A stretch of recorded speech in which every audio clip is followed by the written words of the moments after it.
ഒരു pearl white സ്വിഫ്റ്റിൽ full പെയിൻറ്റിങ്ങിനായിട്ട് എത്തിയിട്ടുണ്ടായിരുന്നു. അപ്പോൾ ആ വാഹനത്തിൽ കുറേ ഡെൻ്റ് ഉണ്ട്, കുറച്ച് റെസ്റ്റ് കയറിയിട്ടുണ്ടായിരുന്നു. അപ്പോൾ റെസ്റ്റ് കംപ്ലീറ്റ് റിമൂവ് ചെയ്യണം. കുറേ ഫിറ്റിങ്സ് നമുക്ക് റിമൂവ് ചെയ്യേണ്ടി വന്നിട്ടുണ്ട്. ഫിറ്റിങ്സൊക്കെ റിമൂവ് ചെയ്തിട്ട് നമ്മൾ ഡസ്റ്റ് എല്ലാം ക്ലിയർ ചെയ്തിട്ടുണ്ട്. അങ്ങനെ ഡെൻറ്റും ക്ലിയർ ചെയ്തു. അപ്പോൾ പെയിൻറ്റിങ് പ്രോസസ്സാണ് നമ്മൾ ചെയ്തുകൊണ്ടിരിക്കുന്നത്. പെയിൻറ്റിങ്ങിൽ പേൾ വൈറ്റ് കളറാണ് ഇച്ചിരി കൂടി റേറ്റ് കൂടുതലാണ്. സാധാരണ കളറിനെ അപേക്ഷിച്ച് പേൾ വൈറ്റിന് ഒരു ഇത്തിരി റേറ്റ് കൂടുതലാണ്. പക്ഷേ നല്ലൊരു ഫിനിഷിംഗ് ആണ് പേൾ വൈറ്റ് വാഹനങ്ങൾക്ക് കിട്ടുന്നത്. അങ്ങനെ നമ്മൾ റീസ്റ്റോർ ചെയ്യുന്നൊരു സ്വിഫ്റ്റാണിത്.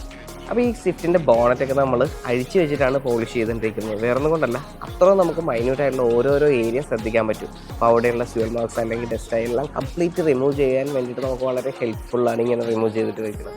അപ്പോൾ ഓരോരോ കുഞ്ഞു പോർഷൻസ് ആയിട്ടാണ് നമ്മളിത് കംപ്ലീറ്റ് ചെയ്തുകൊണ്ടിരിക്കുന്നത്. ഇപ്പോൾ വാഹനം നിലവിൽ ഫുള്ളി മാറ്റ് കണ്ടീഷനിലാക്കിയിട്ടേക്കാണ് നമ്മൾ വാട്ടർ പേപ്പർ യൂസ് ചെയ്തിട്ട്. അതിൻ്റെ മീതിലുള്ള ഡസ്റ്റും ഓറഞ്ച് പീൽ ഫിനിഷിങ് എല്ലാം മാറി ഒരു കമ്പനി ഫിനിഷിലേക്ക് വരാൻ വേണ്ടിയിട്ട്, ഒരു ഷോറൂം അപ്പിയറൻസ് വരാൻ വേണ്ടിയിട്ടാണ് നമ്മൾ ഈ മാറ്റാക്കിയിട്ടേക്കുന്നത്. അപ്പോൾ ഇനി നമുക്ക് ഈ പെയിൻറ്റിനെ റീസ്റ്റോർ ചെയ്തെടുക്കാം. ഭയങ്കര സ്മൂത്തി ആക്കിയിട്ടുള്ളൊരു പോളിഷിംഗ് ആണ് നമ്മൾ ചെയ്യുന്നത്. അപ്പോൾ 2-3 സ്റ്റെപ്പിലൂടെയുള്ളൊരു പോളിഷിംഗ് ആണ് നമ്മൾ ഈ വാഹനത്തിന് ഇപ്പോൾ ചെയ്യാൻ പോകുന്നത്. അത് നമുക്ക് റീസ്റ്റോർ ചെയ്ത് പുതിയതുപോലെ ആക്കിയെടുക്കാൻ വേണ്ടിയിട്ട് ഹെഡ്ലൈറ്റ് റീസ്റ്റോറേഷനും കൂടി കസ്റ്റമർ എടുത്തിട്ടുണ്ട്.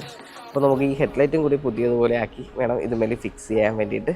പിന്നെ എല്ലാ ബീഡിങ്സുകൾ കംപ്ലീറ്റ് ബീഡിങ്സും കാര്യങ്ങളെല്ലാം നമ്മൾ റിമൂവ് ചെയ്ത് മാറ്റിയിട്ടുണ്ട്. അപ്പോൾ സീറ്റ് എല്ലാം റിമൂവ് ചെയ്ത് ക്ലീൻ ചെയ്തിട്ടായിരിക്കും നമ്മൾ ഫിറ്റ് ചെയ്യുന്നത്. ആ സമയത്ത് തന്നെ നമുക്ക് floor, door pads, dashboards, roof complete നല്ലപോലെ ക്ലീൻ ചെയ്യാനും സാധിക്കുന്നുണ്ട്. അപ്പോൾ കംപ്ലീറ്റ് ഇൻറ്റീരിയർ ആൻഡ് എക്സ്റ്റീരിയർ നല്ലൊരു പുതിയ ഫീലിലേക്ക് തന്നെ നമുക്ക് ഈ സ്വിഫ്റ്റിനെ കൊണ്ടുവരാൻ സാധിക്കും. അപ്പോൾ നമ്മൾ ചെയ്തിട്ടുണ്ടെന്ന് വെച്ചാൽ സ്വിഫ്റ്റിൻ്റെ ഫുൾ പെയിൻറ്റിങ് കംപ്ലീറ്റ് ആയിട്ടുണ്ട്. അപ്പോൾ ഈ വാഹനം ഇപ്പോൾ കവർ ചെയ്തിട്ടേക്കുന്നതിൻ്റെ കസ്റ്റമർ വരാൻ ഇത്തിരി താമസമുണ്ട്. അപ്പോൾ നമുക്കിതിൻ്റെ പെയിൻറ്റ് ചെയ്ത പോർഷനിലുള്ള വ്യത്യാസമൊക്കെ ഒന്ന് കണ്ടേ. ആദ്യം നമുക്ക് ഫ്രണ്ട് തൊട്ടൊന്ന് കാണാം.